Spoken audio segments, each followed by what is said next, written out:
apparently uniformed police officers aren't welcome at gay pride events. Well, I'm sorry, but this is a bit ridiculous, isn't it? This is the same police force that painted their cars in rainbow flags, had rainbow-coloured helmets, for goodness sake, and also, for want of a better phrase.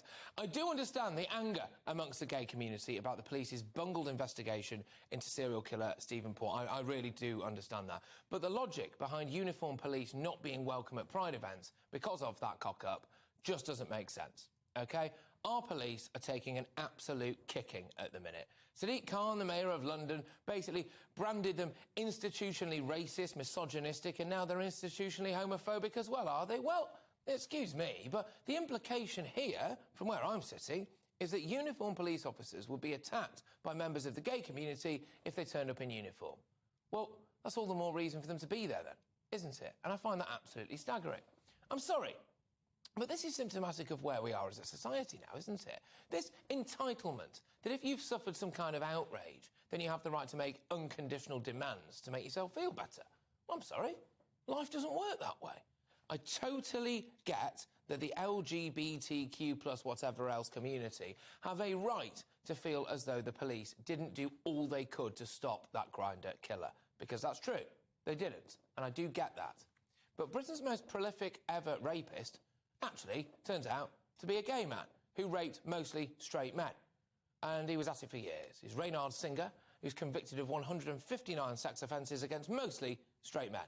So does the straight community have a right to ban uniformed police officers from stuff as well? Well, no, of course not, because that would be ridiculous. The police weren't exactly quick off the mark to defend straight people there, though, were they? Does that make them, I don't know, straight-phobic? I'm not sure, really. No, of course it doesn't. You know what's going to happen, though, don't you? You can see it coming a mile off, can't you? If there's some kind of incident at this Pride event, then everyone will be looking round going, where on earth are the police? Well, you told them not to bother, mate, didn't you? So they're at home, probably, I don't know. And there's the real madness of it all, isn't there?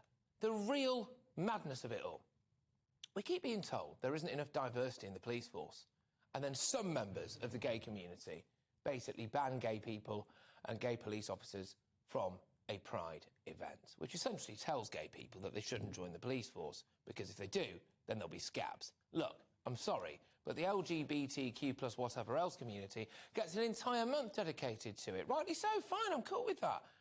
They have managed to get the education system to include it in the curriculum. We've got men in women's prisons. We've got men in women's sports. We've got drag queens in primary schools. I'm sorry, but they don't get to dictate where and when uniformed police officers can walk the streets of Britain as well.